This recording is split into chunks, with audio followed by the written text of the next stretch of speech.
At Arizona State University, we've made online education better, smarter, and more personalized, so you can go further in your aspiring field. I decided to pursue medicine once I realized that ASU did have the online program for biological sciences. You're still required to learn the same curriculum. You're still being tested on the same content that anyone would be tested on in person. The comprehensiveness of the program prepared me so well for medical school.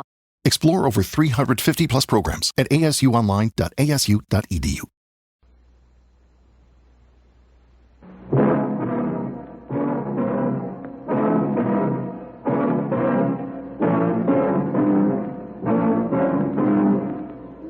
I don't need a gun for you, mister.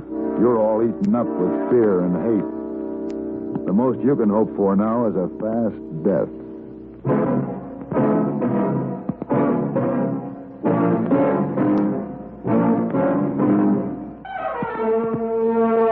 Have Gun, Will Travel. Starring Mr. John Dehner as Paladin. San Francisco, 1875. The Carlton Hotel, headquarters of a man called Paladin.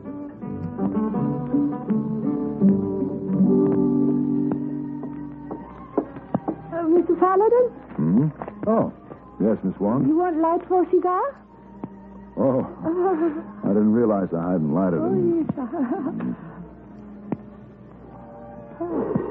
Thank you. I noticed you sit here a long time study item in newspaper. Yeah, sort of turned back the clock. Oh. This is the Hammond Sentinel, last week's edition. Now, I'll read you the item. Oh, Deathbed confession clears Ed Stacy.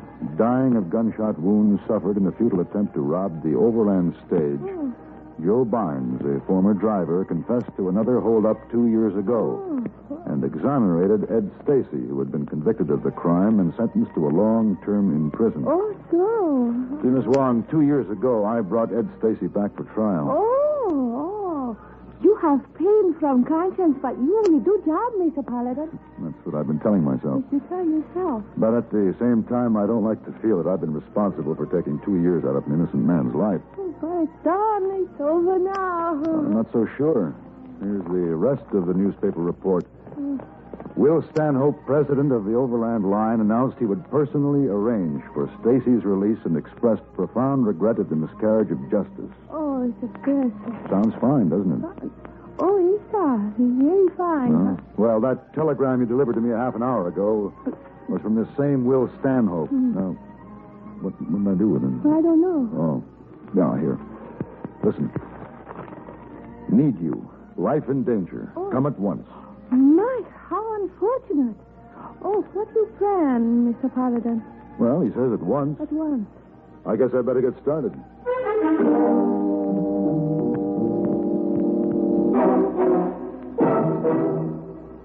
Hello, this is Marvin Miller with another page from your American Heritage Scrapbook. In the 17th and 18th centuries, newly discovered America offered breathing space for the cramped peoples of Europe. But no one could guess how rapidly the vast, unsettled wilderness could be tamed. Englishmen arriving in Jamestown and Plymouth were beset by famine, disease, and hostile Indians. They were lucky to survive at all. Populating the colonies was a slow and arduous process. But due largely to the great Puritan migration from Europe, by 1641, some 50,000 English settlers had reached North America. 75 years later, this continuous migration from Europe and the British Isles had brought the colonial population to 435,000. On the eve of the Revolution in 1775, 2.5 million people inhabited the 13 colonies, approximately 1/3 of the population of all Great Britain. The first federal census in 1790 disclosed that less than 3% of the population were in towns of more than 10,000. Most immigrants lived on the land, but cities were beginning to flourish. Revolutionary Philadelphia, with its 40,000 inhabitants, was the first colonial city in size. New York was second with 25,000. Boston, with 16,000, third. Charleston, the largest city of the South, numbered 12,000. America was growing. And in spite of all adversity, America was destined to continue its growth. Why? Possibly because America was a dream for freedom-loving people, then as it is today.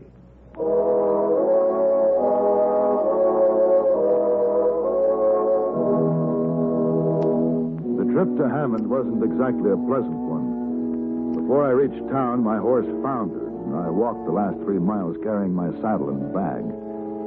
I was exhausted, but the matter seemed urgent, and I'd already wasted time, so I went directly to the Overland stage office. Except that he appeared to have shrunk a bit, and his skin seemed to be drawn even tighter over his thin, sharp face, Will Stanhope hadn't changed much in the 2 years since I'd last seen him. I recognized the man with him as Sheriff Clyde. Hello, Paladin. Oh, Paladin. Glad you got here. Sit down. I'm tired. So, whatever it is you've got on your mind, Stanhope, let's get started on it, shall we? Paladin, he's come back for revenge. He just came home, back to his ranch. What else would he do? You talking about Ed Stacy? You know about Stacy? Read it in the paper. Stanhope here thinks Ed's going to be gunning for him. Boy's got a right to the store, considering it happened. But I say if we try to make it up to him, show him we're glad he's back, he'll cool off. I agree. Let's wait and see, huh? Wait for him to kill me, I suppose. Well, all I know is I can't arrest the man for what he's thinking. Better get back to the office.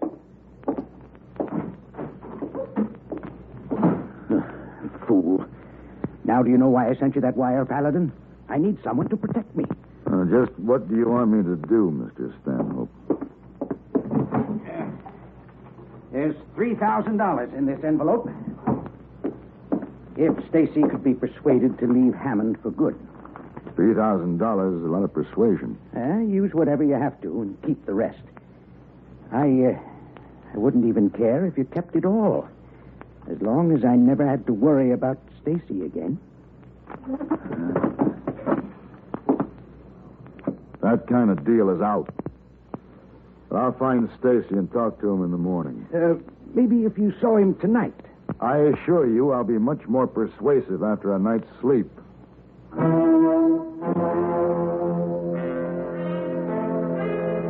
was just settling down to get that night's sleep when I heard someone in the hall outside my hotel room and a splintering sound as the flimsy door gave way to pressure. I made a try for my gun, but it hung just out of reach. Paladin. Who are you? My name is Ben Stacy. You and me are going to have a little talk. Ben Stacy? We're going to have a little talk about the way you and Stanhope railroaded my brother. Ed? I wasn't his judge and jury. I did the job I was paid for. You're wrong, mister. You ain't been paid yet. I'm taking care of that right now.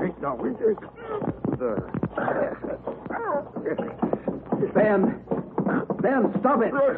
Stop it, you fool. You want to kill him? We're only trying to help you, Ed. I know, but you go on, Ben.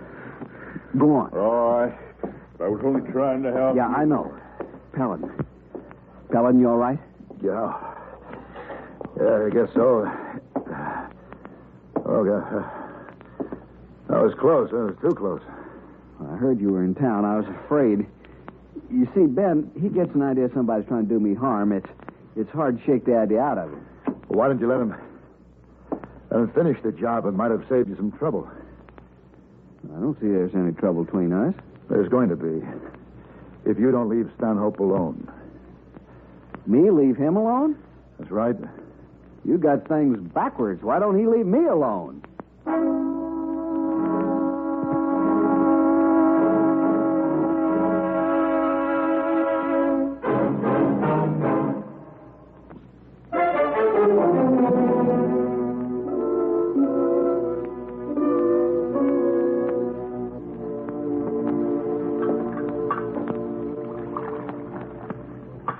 You say Stanhope is after you. Tell me about it. When I came back, I made up my mind to forget what had happened. I didn't expect any favors. I just wanted to start from scratch. But with a fair shake. You aren't getting a fair shake, huh? I made this trip into town to get supplies my ranch needs. I'm going back tomorrow. My wagon is empty as it was when I came. Now, the merchant in Hammond will extend me credit. The pressure's been put to him. Stanhope carries a lot of weight around here. Uh-huh. Here. What's this? From Stanhope. $3,000. I don't get it. I think I do. You're his conscience. You bother him. His conscience? Why the price tag on it? There's a condition. What? You're to leave Hammond. How come? Stanhope believes you're going to kill him. Oh, I thought about it. I was going to make him pay for every rotten second. And now? Now, he's just a sniffling, scared little man he's not worth going to prison for. Now, take his $3,000 back to him. His conscience is going to stick around and bother him for a long time.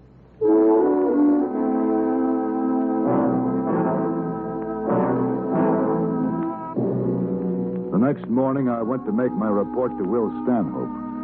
There was a crowd gathered in front of the Overland office. Debris littered the street. The windows were broken, and the door was ripped off its hinges. As I walked in, it sounded as though somebody were tearing the place apart. Somebody was. Big Ben Stacy was on a rampage. Sheriff, stop him. He's going crazy. Sheriff! Ben, I order you to stop. Ben! No, Clyde. Clyde, don't shoot.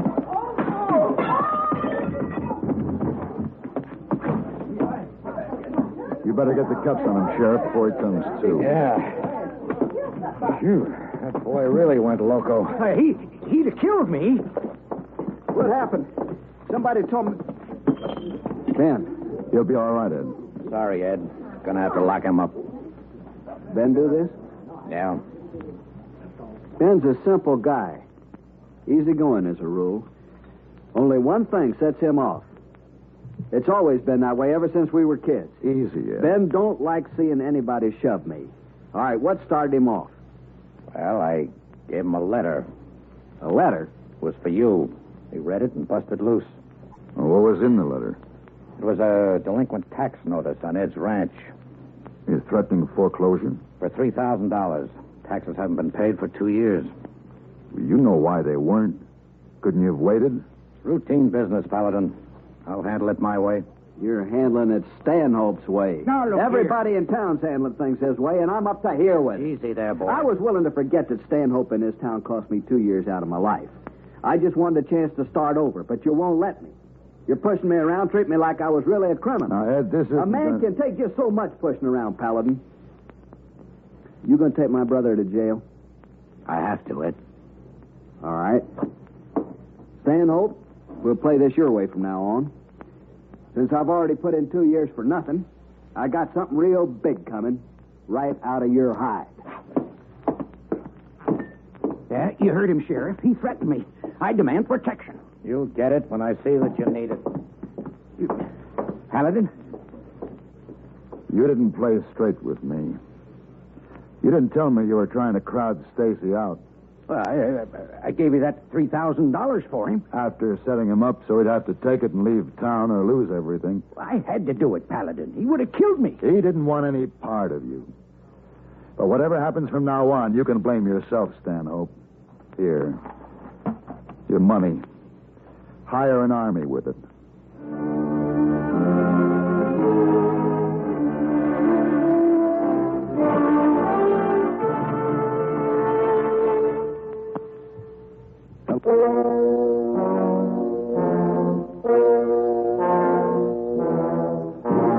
I'd had enough of Hammond.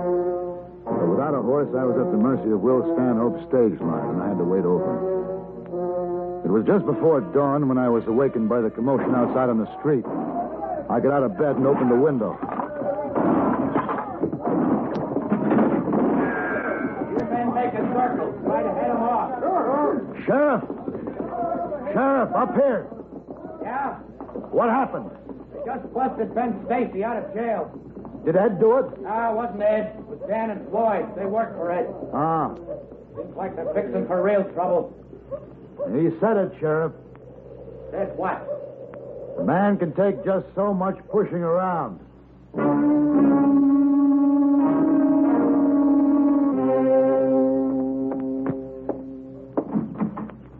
Morning, Sheriff.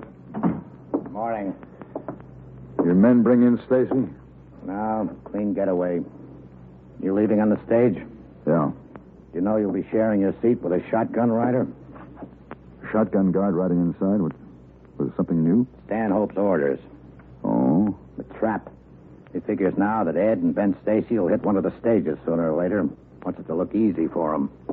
Mr. Stanhope has a talent for conniving. Yeah, he wants to get him real bad. He even offered a reward. Before they've done anything? Well, it says for catching or killing anybody who tries to hold up an overland stage. Guess we know what he means. $3,000. At the Three Forks station, we had a 10-minute stopover to change teams. I went inside to have a glass of rye. The place was empty, except for the bartender with his hands high, and Ed and Ben Stacy with their revolvers leveled. Don't try anything, Paladin. Using up your 2 years in a hurry, aren't you? Didn't figure them as any more than a deposit. Why waste them on me? Not you, Paladin. The stage. Dan and Floyd are taking care of it right now. I'm just making sure nobody bothers us. Hey, Ben. Yes. Watch from the door back there. Sure. You, bartender. Keep your hands up and your mouth shut. Driver and shotgun are out of the way. Stanhope had you pegged. He pegged me 2 years ago. You ever hear the one about if you have the name, you might as well play the game? You don't have the name yet. It won't be long now. Well, this time there'll be no mistake about it. This time you'll serve out your sentence. If they get me. Well, they'll get you sooner or later. Not before I make Stanhope sweat. You going to make a fugitive out of Ben, too? Why don't you shut up? Big, simple Ben, whose only concern in life is protecting you? When a posse comes after you, do you figure him to stop the slug meant for you? Ellen, you got a big mouth. And you've got a small brain. Taking this risk for some stupid idea of revenge. Revenge against a man who isn't worth it to begin with. Hey, Ed, Floyd, and Dan, they're coming. They got it. Well, let's go, Ed. We got the strong box. Put it back, Dan. What? Put it back, I said. You've gone crazy. You think we went through this whole thing for nothing?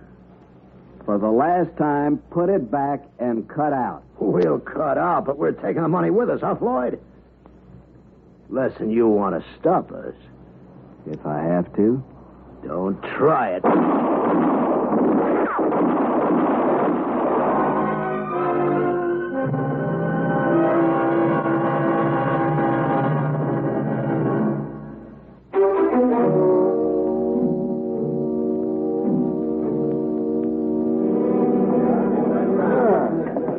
Thank you for showing up, men.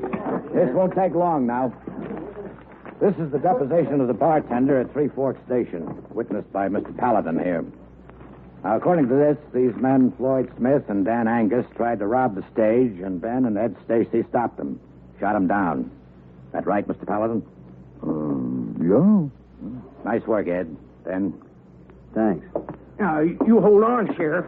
These men are liable to arrest. Wreck in my office, jailbreaking. That's right. I fine you both $25 for disturbing the peace. Fined? I'm the sheriff here, Mr. Stanhope. I hand out the sentences. What about the damages to my office? Well, I suggest that you deduct the repairs and the reward you posted. Reward? For the capture or death of anyone who attempts to rob an overland stage. That's the way it read, didn't it, Sheriff? Sure did. $3,000.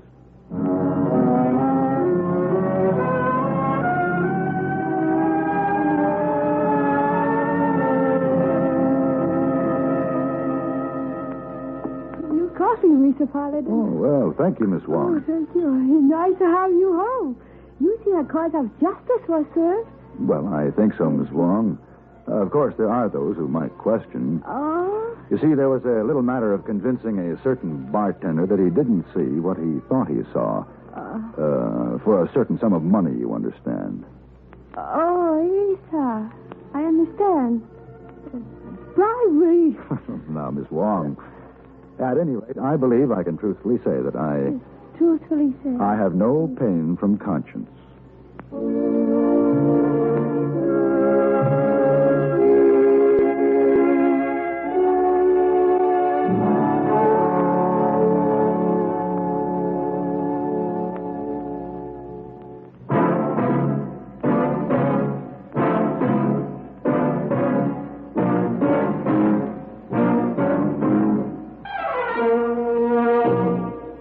Gun Will Travel. Created by Herb Meadow and Sam Rolfe, is produced and directed by Norman McDonnell and stars John Dehner as Paladin with Ben Wright as Hayboy.